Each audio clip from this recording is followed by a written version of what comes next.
Hoje a gente vai mergulhar numa arquitetura de robótica que é bem radical.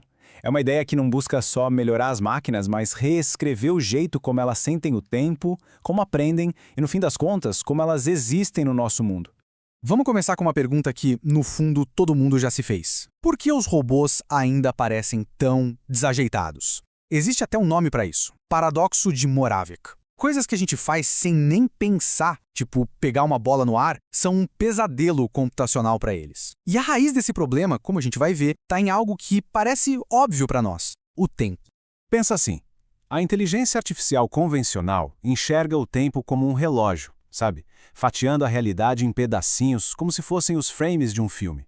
E cada frame é um novo problema matemático para resolver. Já a arquitetura Ion Phonics faz o oposto. Ela trata o tempo como um fluxo, uma correnteza. O robô não fica processando retratos do mundo. Ele existe dentro dessa correnteza. Tá, mas como é que isso funciona na prática? A mudança aqui é profunda. Em vez de pensar num computador que calcula cada passo, imagine um sistema que se comporta como um rio. O mundo não manda dados para ele. O mundo perturba esse fluxo, forçando o sistema a se reorganizar o tempo todo, dinamicamente. E no coração de tudo isso está um conceito-chave: duração. Não é o tempo do relógio, que a gente mede em segundos. É, na verdade, a própria base da existência do robô. É o fluxo contínuo que permite que a percepção e a ação surjam de forma natural e não como o resultado de um cálculo frio. E o que é impressionante é a simplicidade do processo. Esquece aquele modelo clássico de perceber, calcular, agir. Aqui é muito mais orgânico. É assim: o mundo perturba o sistema se reorganiza por dentro e uma ação coerente simplesmente emerge.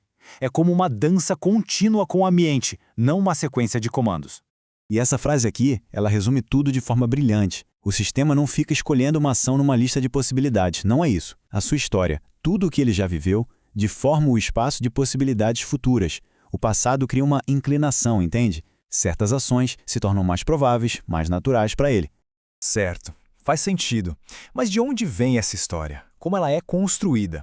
Agora vamos ver o processo, como a experiência humana do mundo real é traduzida para se tornar a memória fundamental do robô. Esse diagrama mostra bem como a experiência humana se torna a alma da máquina. O processo começa na vestia. Humanos usam trajes especiais que capturam a sensação de fazer uma ação. Depois, no Web Center, outras pessoas validam e dão contexto para essa experiência bruta. Isso alimenta a engrena, que é a memória histórica, a base de tudo. No final, essa história toda é compilada em um firmware, que dá ao robô a sua intuição. E agora, a gente chega na parte, para mim, mais impressionante. A prova de que essa arquitetura cria um robô com um passado que realmente importa. Um passado que simplesmente não pode ser deletado. Pense um pouco nessa pergunta. Em qualquer computador hoje, resetar significa voltar para a estaca zero, certo? Mas e se o passado não for um dado que pode ser apagado? E se ele estiver gravado na própria estrutura do sistema como uma cicatriz? E este gráfico é a prova disso. Olhem só para as duas linhas. A azul, o sistema B, é um sistema tradicional. A laranja, o sistema A, é o nosso robô Phoenix. Ambos passam por um evento e são resetados para o mesmíssimo ponto. Mas olha o que acontece depois. A linha laranja diverge completamente. O reset apagou o estado atual, mas não apagou a marca, a cicatriz do evento, que mudou a estrutura do robô para sempre. O passado é de fato irreversível. E esses outros testes aqui só reforçam as consequências disso. O teste 1, ali no canto, mostra que o sistema pode simplesmente existir sem precisar agir. O teste 2 confirma o que a gente acabou de ver. A história não volta atrás. O teste 3 é fascinante. Mostra como dois robôs que começaram idênticos se tornam únicos ao viverem coisas diferentes. E o teste 4 prova que essas histórias podem ser combinadas, fundidas. Então, o ponto central é este.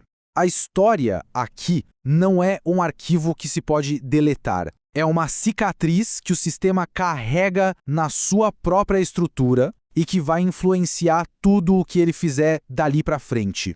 Ok, agora vamos falar das consequências práticas, principalmente as econômicas. Porque essa mudança de paradigma não é só um conceito bonito, não. Ela vira um modelo de negócios da robótica de cabeça para baixo. O impacto disso não é só técnico, é brutalmente econômico. Estamos falando de uma disrupção que redefine completamente o que custa para construir e principalmente para operar um robô inteligente. Essa tabela deixa a diferença bem clara. De um lado, a IA tradicional precisa de memória que se apaga, de treinamento offline que custa uma fortuna e de data centers gigantescos. O resultado? Um custo operacional altíssimo, o famoso OPEX.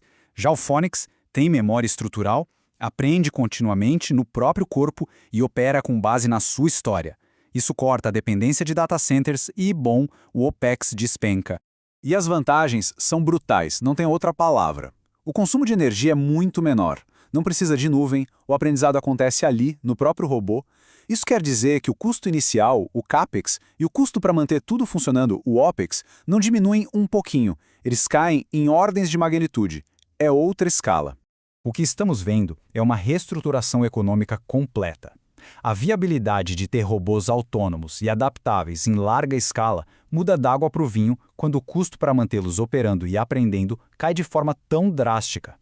Agora, para fechar, vamos levar a ideia para sua consequência mais profunda e talvez mais futurista. Porque isso aqui é maior do que um único robô inteligente. Vamos juntar 3 coisas que a gente viu. Primeiro, a história de cada robô é única e permanente. Segundo, o que um robô aprende pode ser passado para outro. E terceiro, as experiências de uma frota inteira podem ser fundidas. Quando se junta esses 3 ingredientes, bem, a gente tem as condições para um tipo de evolução das máquinas. E a consequência final é essa. A gente não está mais falando de treinar máquinas individuais do zero, uma por uma.